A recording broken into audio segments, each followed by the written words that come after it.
దేవరాగం జ్ఞానయోగం వ్యాసపీఠం బహువేదశాస్త్రం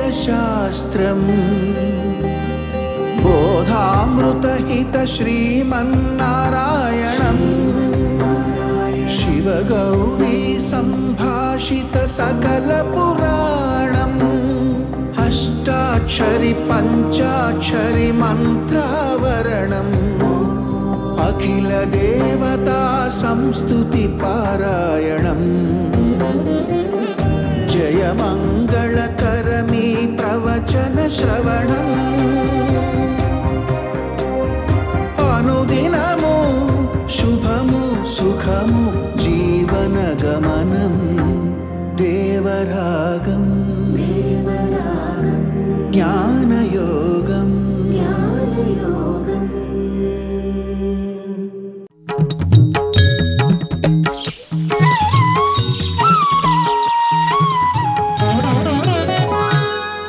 ఆపదామపహర్తారం దాతారం సర్వసంపదాం లోకాభిరామం శ్రీరామం భూయో భూయో నమామ్యహం.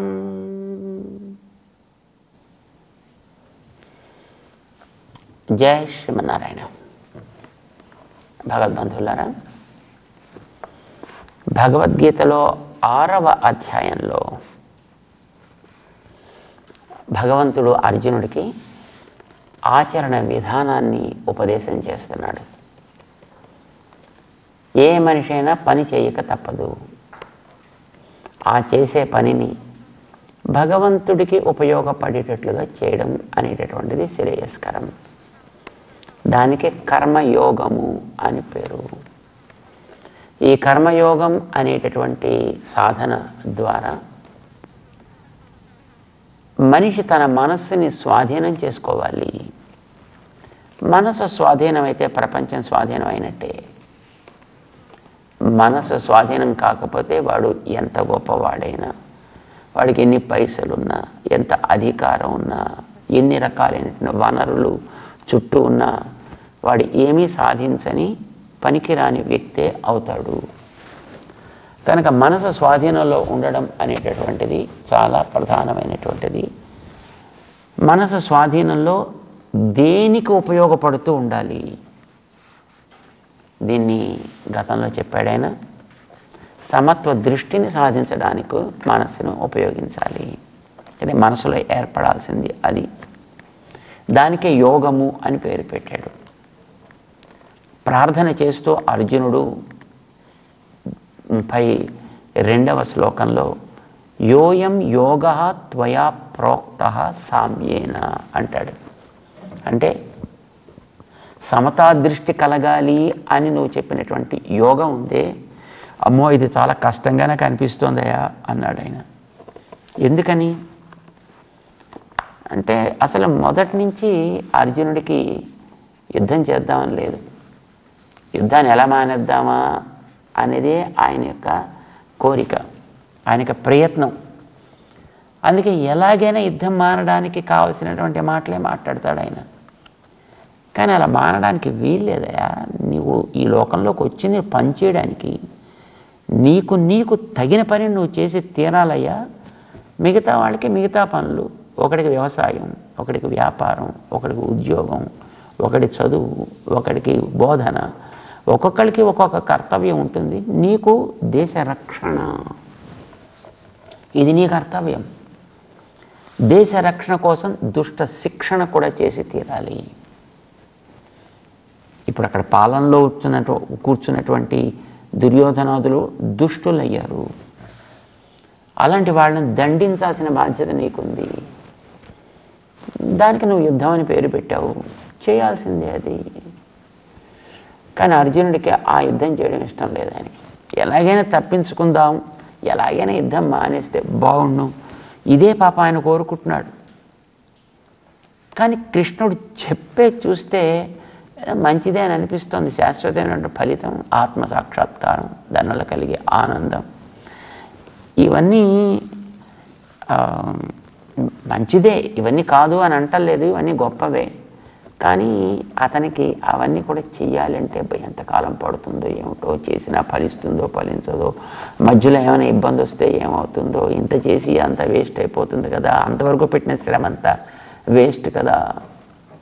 ఇప్పుడు శుభమా అని ఉద్యోగం చేయరాని వాడు ఉద్యోగం ఇస్తే, ఏమండి మధ్యలో రోగం వస్తే ఏం చేయాలండి, ఆరోగ్యం చెడితే ఏం చేయాలండి, లేదా ఉద్యోగాలను తీసేస్తే, ఇలాంటి ప్రశ్నలు ఎందుకు నీకు?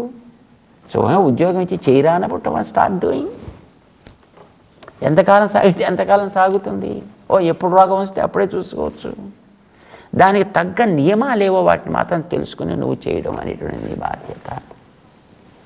నియమాలు తెలుసుకుని చేయాలి, ఆరోగ్యాన్ని మంచిగా ఉంచుకునే ప్రయత్నం చేయాలి, దానికి సాధన చేయాలి.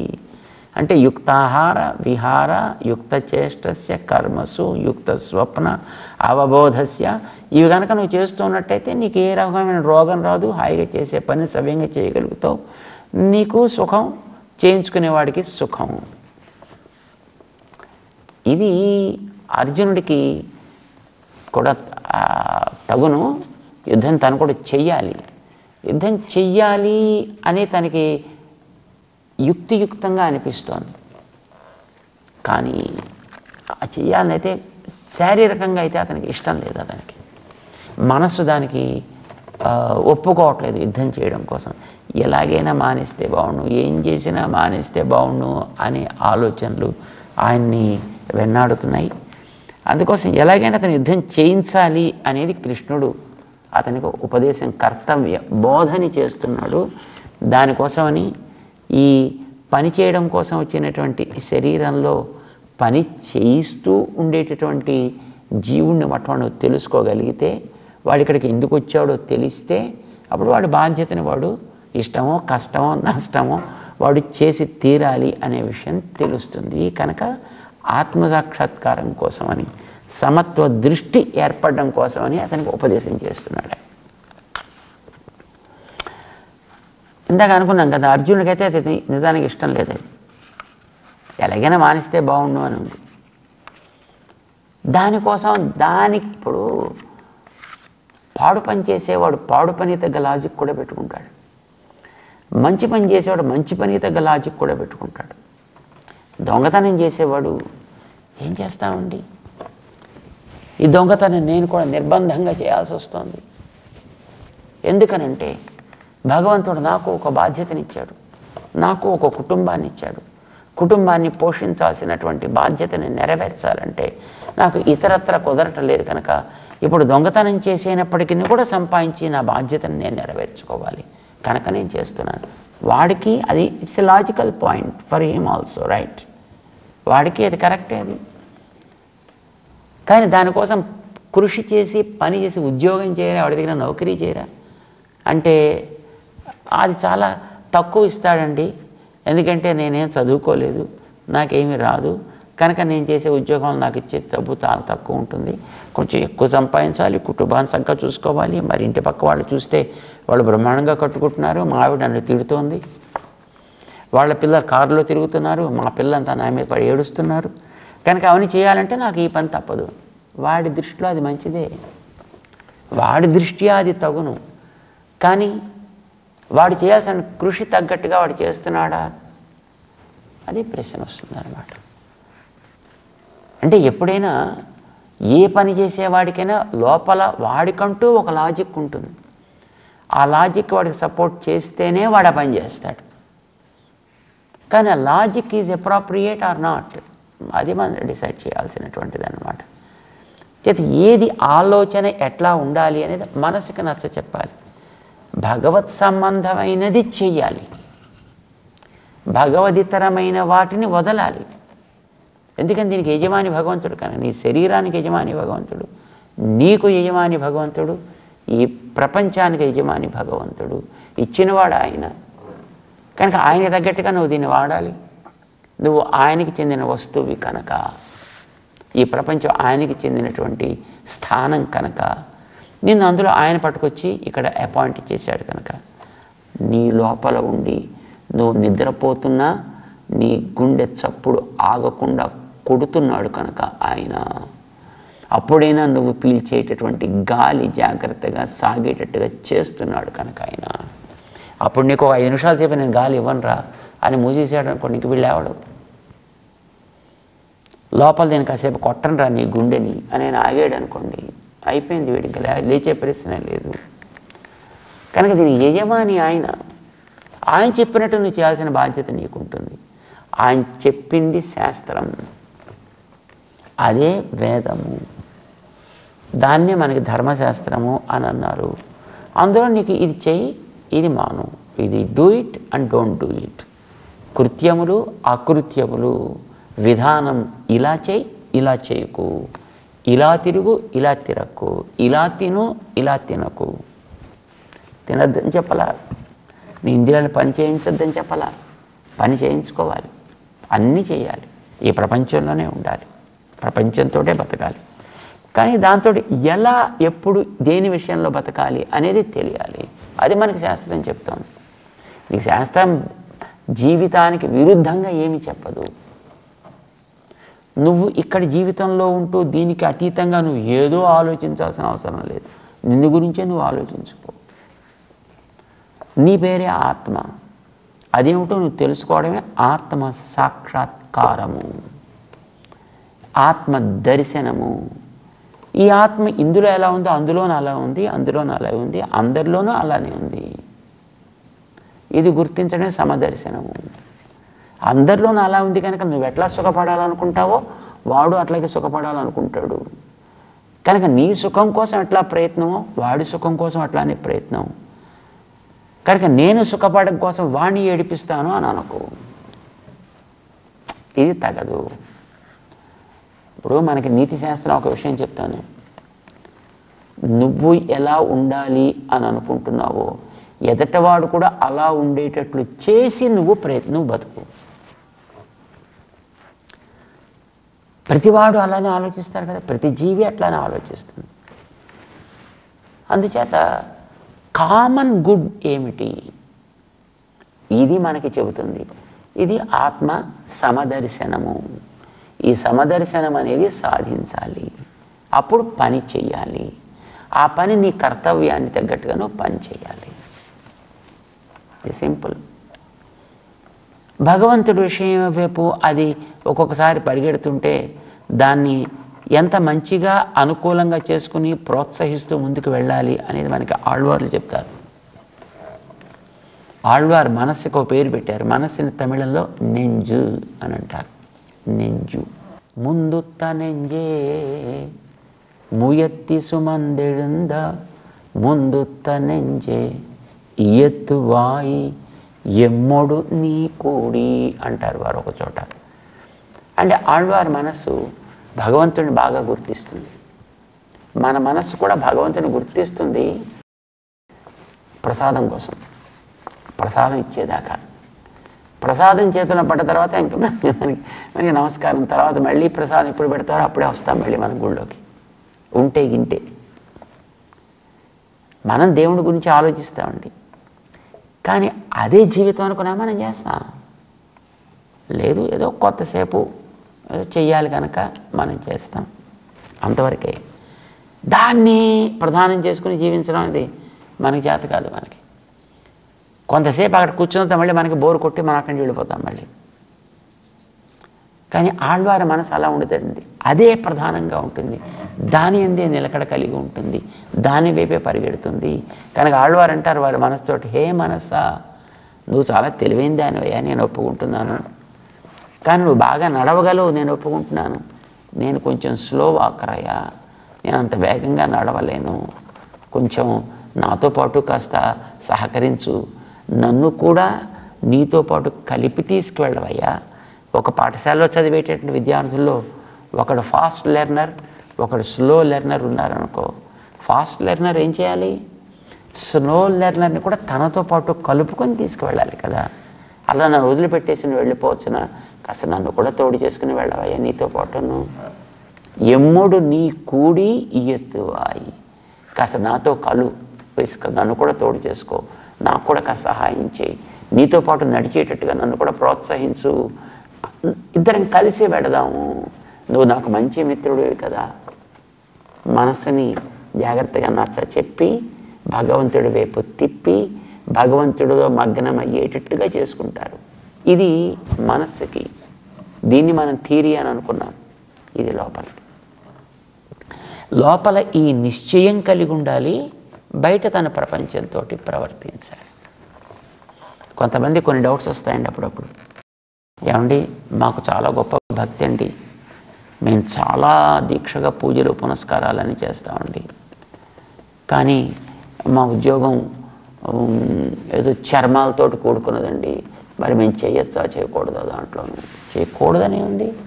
అది నీకు ఉద్యోగం అయితే ఎస్ దాన్ని చెయ్యి, ఉద్యోగ ధర్మంగా నీకు ఏది తగునో అవన్నీ చెయ్యి. ఆ ఉద్యోగం పూర్తయిన తర్వాత ఇంటికి రాగానే చక్కగా నీ పని, నీ అనుష్ఠానం, నీ స్నానం, సంధ్య అవన్నీ పానాన్ని నువ్వు చేసుకో.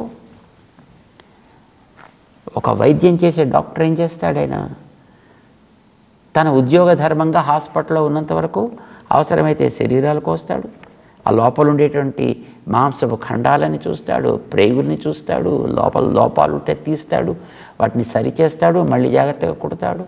తన పని తను చేస్తున్నాడు. పని మాంటలేదు, అది ఉద్యోగం, అది తన యొక్క బాధ్యత. ఇంటికి తిరిగి రాగానే హాయిగా చక్కగా నువ్వు స్నానం చేసుకో, నీ పూజ పునస్కారం ఏవే ఉన్నాయో అవన్నీ చూసుకో. అది చేసేటప్పుడు కూడా అది కూడా భగవద్ ఆరాధన అని భావించి చెయ్యి. నువ్వు పేషెంట్ మీద ట్రీట్మెంట్ చేస్తున్నా, అక్కడ పేషెంట్కి ఆ దేహాన్ని కోసి ఆ లోపల ఉండేటటువంటి ఆ లోపాలని సరి చేస్తూ దానికి కావలసిన ట్రీట్మెంట్ చేస్తున్నా, ఇది కూడా భగవంతుడు ఏర్పరిచినటువంటి ఒక మెకానిజంలో ఉండేటటువంటి సవరింపులు నేను చేస్తున్నాను. దీన్ని సరిగా చూడాల్సిన బాధ్యత ఆయనది. డాక్టర్స్ ఈ మాట బాగా చెప్పుకుంటారండి. వాళ్ళల్లో కూడా ఈ రకమైనటువంటి ఒక విశ్వాసం, వాళ్ళకి ఒక ప్రమాణం. ఇది కేవలం విశ్వాసం కాదు, ఇది ఒక ప్రమాణం. వాళ్ళ చేత ఆ చదువులో చేయిస్తారు అని అంటారు. అంటే I dress the wound, he treats. నేను నా బాధ్యత కడిగి దాన్ని కుట్టడం దాకానే, కానీ ఆ చర్మాలు అంటుకోవడం అనేది నేను చేసే పని కాదు, నా సూది చేసే పని కాదు, నా దారం చేసే పని కాదు, నా చెయ్యి చేసే పని కాదు. ఈ శరీరం మళ్ళీ అంటుకుని చర్మం సవ్యంగా అవ్వడం అనేది హీ హీల్స్ ద ఓండ్, వాడు చేయాల్సిన పని. అంటే అక్కడ కూడా వాడు భగవంతుడి యొక్క ఆరాధనా భావంతో ఆ పని చేస్తాడు. చేయొచ్చండి. వాడు ఏ పని చేస్తున్నా అది భగవద, తనకి ఏది విధి విహితమో, ఏది హితకరమో దాన్ని ఆరాధనా బుద్ధితోటి చేయడం అని, అది సింపుల్గా మనకి చెప్పేటటువంటిది. కానీ మనం అనుకుంటున్నాం కదా, అర్జునుడికి అలా చేయాల్సింది, అబ్బా ఎంతకాలం చేస్తామబ్బా ఎంతకాలం. ఇప్పుడు పాపం కృష్ణుడి మీద విశ్వాసం ఉంది అర్జునుడికి, లేదు అనడానికి లేదు. కానీ తన సుఖానికి అడ్డు రానంత వరకు మనం దేవుణ్ణి ఎంతవరకు పూజ చేస్తామండి, మనకి ఇబ్బందికరం కానంత వరకు. మా పెద్దజీయర్ స్వామివారి ఈ సమయంలో జరిగే ఒక సన్నివేశాన్ని అప్పట్లో వారితో పాటు ఉండేటటువంటి ఒక పెద్ద ఆయన, వరంగల్లో ఉండేటువంటి ఒక పెద్ద ఆయన చెప్తుండేవారు, బుడుంబే రామాంజాచార్య గారిని. ఆయన చెప్తుండేవారు, భగవంతుడు విగ్రహ రూపంలో ఉంటాడు, భగవంతుడికి ఊరేగింపు కూడా చేస్తుంటారు. అది ఒక వేసవి కాలం అట, ఊరేగింపుగా తీసుకెడుతున్నారు దేవుణ్ణి. సరే, అది ఒక రోడ్డు నుంచి తీసుకెడుతున్నారు. వేసవి కాలంలో అప్పుడప్పుడు వానలు కూడా వస్తుంటాయి. సో సడన్గా కాస్త వాతావరణం మారింది, కాస్త ఎండ తగ్గింది, మబ్బులు వచ్చాయి, ఇంతలో వాన కురవడం ప్రారంభమైంది. దేవుణ్ణి మోసుకొచ్చేటటువంటి వాళ్ళు అప్పటిదాకా బాగానే మోసుకొచ్చారు, కానీ వాన ప్రారంభమయ్యేటప్పటికి అక్కడెక్కడ ఇటు అటు పెట్టడానికని ఏ రకమైనటువంటి ఆచ్ఛాదన లేదు. లేకపోతే అప్పుడు పక్కకు తీసుకొచ్చి అలాగే పక్కనే దింపేసి వాళ్ళంతా ఇటు అటు ఎక్కడ అవకాశం దొరికితే తడవకుండా ఉండే చోటుకి వాళ్ళు వెళ్ళిపోయారట. పాపం స్వామివారు చూశారు, అయ్యో నాయన నీకు ఇలా స్థితి వచ్చిందా అని. పాపం వారు పైన వేసుకున్నటువంటి ఆ కండువాన్ని తీసుకెళ్ళి ఆ పైన ఆయన మీద అలా పట్టుకుని అక్కడ నిలబెట్టారటండి. అక్కడ వాన తగ్గేటంత వరకు. తర్వాత మళ్ళీ వాడు వచ్చి, అయ్యయ్యో స్వామి మీరు వానలో తడిసిపోతున్నారే. ఎంత భక్తి, ఎంత శ్రద్ధ, ఎంత ప్రేమ, ఎంత విశ్వాసం. అంటే దేవుడి మీద మనకు ఉండేటువంటి భక్తి, విశ్వాసం, శ్రద్ధ, ప్రేమ ఇలాంటివన్నీ మన సుఖానికి అడ్డు రానంత వరకే. మన సుఖానికి అది ఇబ్బందికరం అయిందనుకోండి, సరే ఇక్కడితో దేవుడికి నమస్కారం, మన దాన్ని మనం పెడుతుంటాం. ఎందుకు చెప్తున్నామంటే దేవుడి విషయంలో మనకి భక్తి, శ్రద్ధ ఉంటాయి. అవి కలుషితమైనవి అని అనం, కానీ కొంతవరకే ఉంటాయి. అవి కూడా మనకి మన సుఖానికి, మన శరీరానికి ఇబ్బందికరం కానంత వరకు మనం చూస్తాం. దానికి ఇబ్బందికరం అయిందంటే వాడిని కూడా మనం కొంచెం పక్కన పెట్టే ప్రయత్నం చేస్తాం. మనం వెళ్ళిపోతాం. భోజనం పెట్టారనుకోండి అక్కడ, సరే దేవుడి సంగతి తర్వాత, దేవుడు ఇక్కడే ఉంటాడు కదా, ముందర ఆ పని ఏదో చూసొద్దామని ముందర అటు వెళ్ళిపోతాం. ఫస్ట్ అక్కడ ఆత్మలో లోపల కూడా దేవుడు ఉన్నాడు కదండి, మరి ఆయన కూడా మనం ఆరాధన చేద్దాం ఏమిటి, ముందర ఆయన ఆరాధన చేసొద్దాం లాజిక్ అప్పుడు అక్కడికి పెడుతుంది అనమాట. ఆవిడ ఆరాధన అయిపోయిన తర్వాత మళ్ళీ ఇటు వస్తే ఇటు వస్తాం, లేకపోతే అటు కావాలంటే అటు పెడతాను మళ్ళీ, అది తర్వాత విషయం. అర్జునుడు కూడా పెద్ద యుద్ధం చేయాలి అనేటువంటిది లేదు అక్కడ, ఎలాగైనా తప్పించుకుంటే బాగుంటుందని ఉంది. అందుకోసం కృష్ణుణ్ణి కొన్ని ప్రశ్నలు వేస్తున్నాడే. ఎంతకాలం చేయాలంటావు, ఎంత సాధన చేయాలంటావు, నువ్వు వశ్యాత్మనాతు యతత శక్య అవాప్తం ఉపాయత చెప్పావు. నువ్వు 36వ శ్లోకంలో మనసు స్వాధీనంలో ఉండాలి, ప్రయత్నశీలుడు కావాలి, చక్కటి కర్మాచరణతోటి తప్పకుండా సమదర్శన స్థితి ఏర్పడుతుంది అని నువ్వు చెప్తున్నావు కృష్ణ. సరే, అంతవరకు బాగుంది, కానీ అది ఎప్పటికి సిద్ధిస్తుంది, ఎన్ని నెలలకి, ఎన్ని ఏళ్ళకి? అర్జునుడు అడుగుతున్నాడు 37వ శ్లోకంలో. అర్జున ఉవాచ అయతి శ్రద్ధయోపేతః యోగాత్ చలితమానసః అప్రాప్య యోగ సంసిద్ధిం కాం గతిం కృష్ణ గచ్చతి. కృష్ణుడిని కొన్ని ప్రశ్నలు వేశాయండి. నువ్వు చెప్పావు చాలా బాగుందయ్యా, నువ్వు చెప్పావు కదా మంచిది కదా, నేను యోగం ఆరంభం చేశాను, సగం దాకా వచ్చా, ఏదో ప్రమాదం వచ్చి ఆగిపోయింది. ఇప్పుడు ఈ సగం దాకా వచ్చేంతవరకు పెట్టిన ఖర్చు అంతా వేస్టే కదా. అది శక్తి ఖర్చు కావచ్చు, పైసల ఖర్చు కావచ్చు, సమయం ఖర్చు కావచ్చు, నా యొక్క ఆ జ్ఞానం ఖర్చు కావచ్చు, ఇవన్నీ కూడా వేస్టే కదా. ఇంకా చివరిదాకా నేను చేరలేదు కదా, పోయింది కదా మధ్యలో. ఇదంతా చేయకుండా ఊరుకుంటే ఇంతవరకు సేవ్ అయ్యేది కదా, లాజికల్లీ కరెక్ట్ కదా. లేదు, నువ్వు చెప్పినట్టుగా నేను చివరి దాకా చేశాను, ఇంకా ఫలితం చేతికి రాలా, కానీ ఇంతలో ఏదో ఉపద్రవం జరిగింది, ప్రాణం పోయిందో, యోగం ఆగిపోయిందో, మరొకటి ఏదో అయిందో, ఇంకా ఫలితం తీసుకోకుండా ఆగిపోయింది అనుకో, ఎంత చేసింది వేస్టే కదా. అప్పుడు ఏమవుతుంది, మధ్యలో ఆగితే ఏమవుతుంది, చివరిదాకా వచ్చి లభించకపోతే ఏమవుతుంది, అందుకునే సమయంలో ఏమైనా ఉపద్రవం వచ్చిందనుకో, మళ్ళీ ఇంత వేస్టే కదా. లేదు, ఇది మంచిదే అని నాకు అనిపించింది, నువ్వు చెప్పావు కదా, ఎంతసేపు నేను కూర్చుని విన్నానా, నువ్వు చెప్తుంటే నేను వింటుంటే మంచిగానే అనిపించింది, కానీ నేను చేయడానికి అవకాశం కలగలేదు.